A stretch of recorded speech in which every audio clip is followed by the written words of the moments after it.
Hai geng.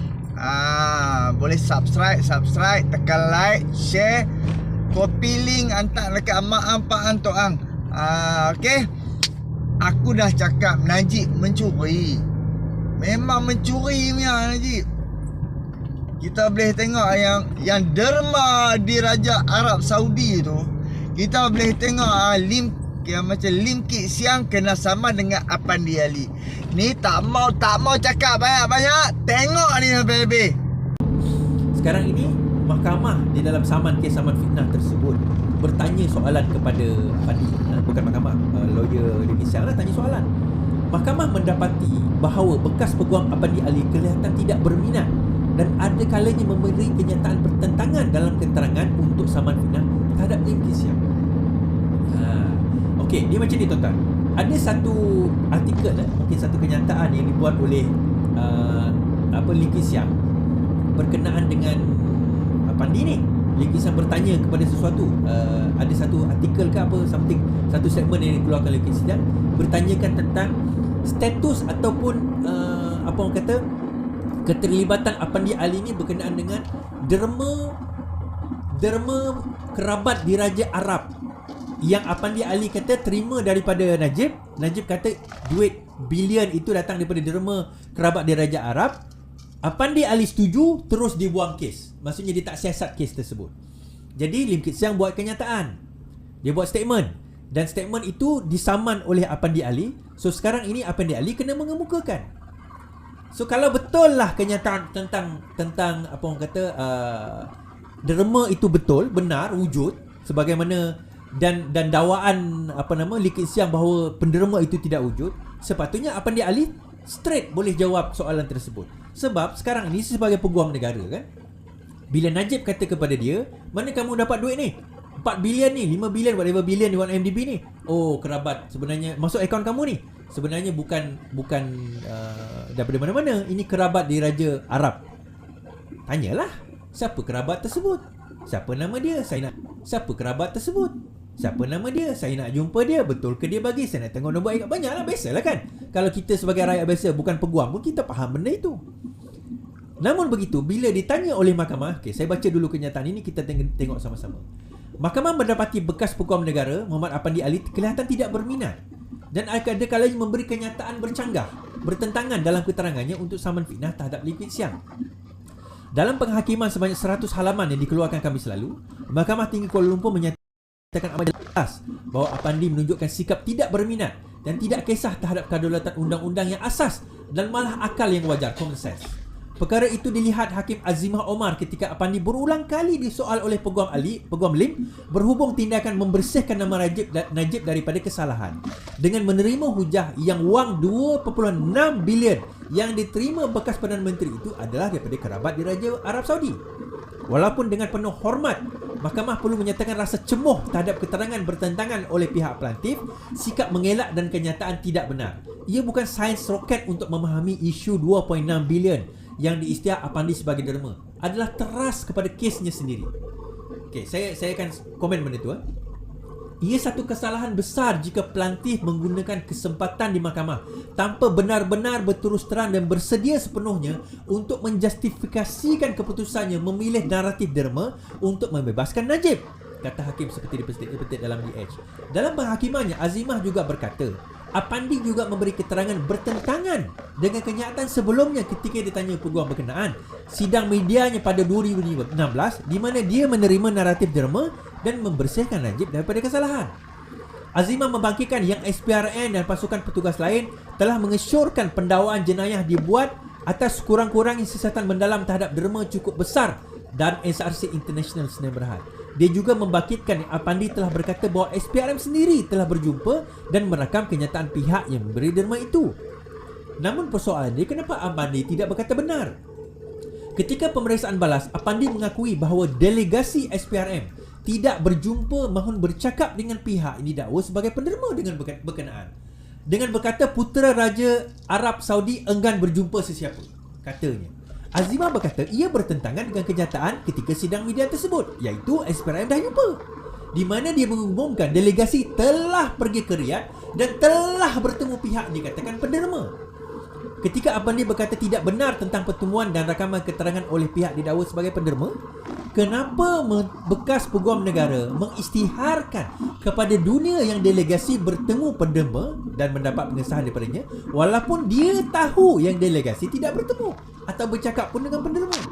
Mahkamah benar-benar bingung dengan keterangan pelantif yang mengakui mengambil naratif derma secara keseluruhan walaupun tanpa bukti langsung, direct evidence, dan lebih cenderung kepada bukti cakap kabar angin delegasi. Ini dipanggil hearsay. Di situ jelas keterangan Apandi sendiri menunjukkan sikap tidak berminat, mengelak dan berlepas diri diassociate untuk menyiasat derma dengan lebih lanjut.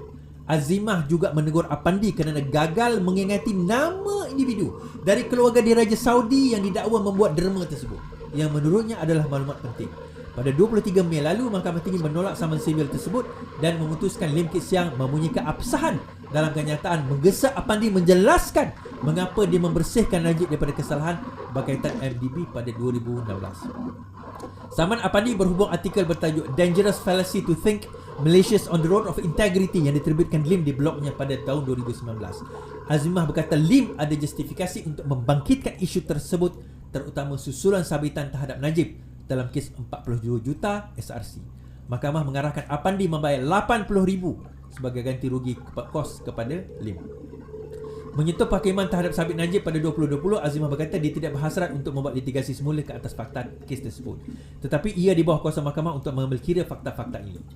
Alright, saya komen mengenai apa yang artikel semua. Mungkin ada yang tak faham. Mungkin boleh ambil part ni, boleh potong part ni, you all boleh ambil. Ni macam ni tuan-tuan. Cerita dia macam ni.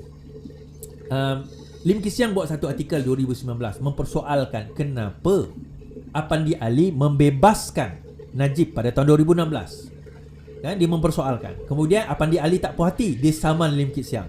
Okey. Bila dia saman Lim Kit Siang, dia kata itu adalah fitnah. Kenyataan artikel 2016 itu adalah fitnah. Arti kata dia tidak membebaskan sesuka hati. Dia tahu secara by fact ada bukti mengatakan itu derma. 2.6 bilion itu adalah derma daripada kerabat di Raja Arab. Dia kata, okey? Tetapi bila disoal siasat dalam kes saman tersebut, untuk membuktikan kalau sekiranya Apandi Ali nak menang dalam kes saman tersebut, mudah je. Pertama, dia panggil pegawai SPRM yang dikata dia dapat berita tersebut, bawa ke dalam mahkamah, kata ini pegawai tersebut, saya tanya dia. Ini tanya soalan, benarkah kamu berjumpa dengan pegawai Arab, kerabat Arab tersebut? Kalau dia kata benar, siapakah nama dia? Biar dia jawab soalan tersebut. Kalau benar, bermaksud Lim Kit Siang memfitnah. Tapi dalam kenyataan ini, bukan saja dia gagal membawa saksi, dia juga kata tak ada sebenarnya pertemuan delegasi itu dengan Raja Arab. Bagaimana dia boleh membebaskan Najib pada 2016 sedangkan dia tahu by fact, secara faktanya pertemuan itu tidak berlaku. Dan kalau sekiranya tidak tahu ataupun dia terkeliru atau dikelirukan oleh pegawai SPRM tersebut, sepatutnya dia panggil pegawai SPRM tersebut untuk menyatakan sebaliknya. Kenapa dia tak buat? And that's disebabkan oleh sebab itulah maka dia kalah kes saman fitnah ini dan kena membayar Lim Kit Siang 80,000. Poinnya di sini adalah tuan-tuan, apa dia? Tidak pernah berlaku derma Arab. Di mana orang UMNO kata Najib dapat derma Arab 2.6 bilion derma Arab sampai sekarang kes di mana Najib SRC itu pun tak boleh buktikan, Apandi Ali sendiri pun tak boleh buktikan, nama pegawai kerabat Arab itu sendiri pun tak pernah disebut dan Apandi Ali kata dia tidak ingat. Macam mana kes yang amat besar melibatkan kerugian bilion of ringgit ini, seorang yang sebegini punya tinggi kedudukan dia boleh kata dia tidak? Ini bukan cikai punya orang tuan-tuan. Apandi Ali ni bukannya orang tepi jalan ambil tiba-tiba jadi peguam negara. Background undang-undang. Dia ni background undang-undang, bukan cikai-cikai punya orang. Tapi ini situasi yang negara kita sekarang ini sedang hadapi. Najib tu baru seorang tuan-tuan. Kita belum habis hari tu nak pergi rally ramai lagi tokoh-tokoh UMNO dan juga sekitarnya yang sebenarnya merosakkan negara. Hutang negara telah mencapai lebih 1 trilion. Bila Pakatan Harapan dulu kata 1 trilion, macam-macam mempersoalkan. Sekarang ini kita nampak 1 trilion, more than 63% daripada GDP. Harga barang semakin meningkat. Ekonomis mengatakan mata wang kita akan turun sehingga $5 pada hujung tahun ini. Sekarang kita telah mencapai semalam RM4.47.45 per against $1, tertinggi sejak 2003 atau sebelum itu. Tak pernah dalam sejarah, tuan-tuan, kita menghadapi situasi yang sebegini.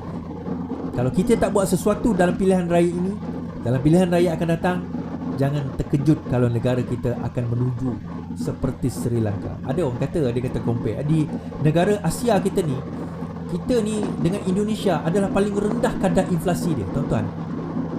Pernah dengar tak injection duit yang dibuat oleh kerajaan untuk untuk menahan impak inflasi? Pernah dengar? Tak pernah kan? Subsidi tu kan?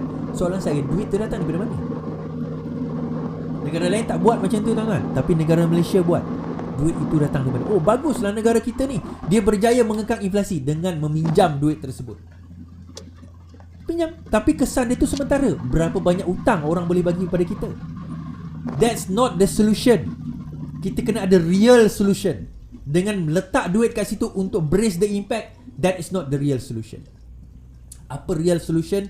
Bagi kita memerintah, we will let you know apa real solution. Dan real solution adalah dengan cara tak boleh kompromi dengan oligarki dan kroni-kroni. Itu cara dia.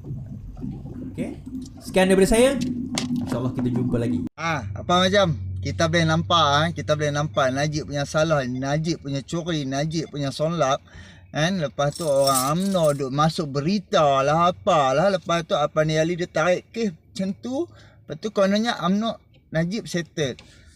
Tak boleh. Kita boleh, memang Najib bersalah, memang Najib mencuri. Terang-terang kita nampak. Sebab dia meninggalkan bukti. Bukan tak tinggalkan bukti, dia meninggalkan statement bank. Dalam M-Bank tu, kalau hampi-hampi kat bank, han kata ni print statement bank saya yang tu 80-an pun, kalau macam dia dah buka akaun bank tu daripada 70-an, han nak print hak 80-an punya statement bank pun boleh keluar. Jadi dia meninggalkan bukti. Dan sekarang ni okey, bila dia berkaitan bank, kita boleh tahu siapa yang transfer masuk, kan? Detail-detail segala mak nenek bank kat dalam dunia ni boleh ada. Sebab tu kalau hang pakai online banking, pelbagai bank dalam dunia ni duk ada dekat online banking tu. Jadi fikir-fikirlah, buatlah keputusan yang bijak demi masa depan anak-anak antok hang, cucu hang, adik-beradik hang semua. Sebab hang hari ni, macam mana aku nak cakap, tak mau bagi bahasa tu kasar sangat kan.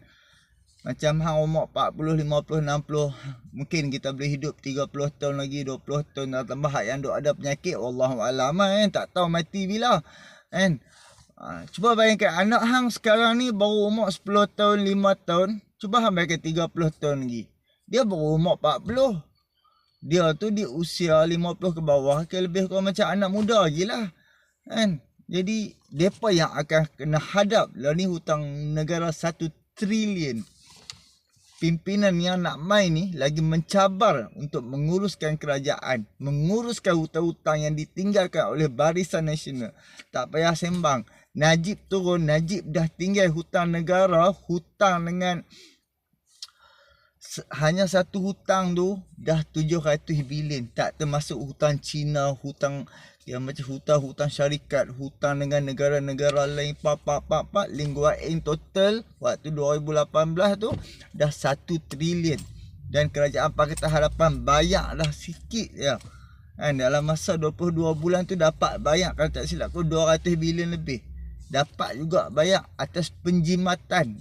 Sebab aku pun sakit hati kat hang nak jimat kan. Tapi rakyat ni hang kena bagi. Jadi kita boleh fikirlah dengan cara-cara Perdana Menteri waktu Pakatan Harapan, siapa dia? Daripada UMNO juga.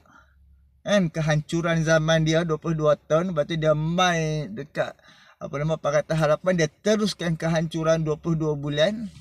Kan dengan cara Najib punya cara pula. Okey, fikirkan demi masa depan anak hang, tok hang, cucu hang, adik-adik hang semua. Assalamualaikum. Jumpa lagi.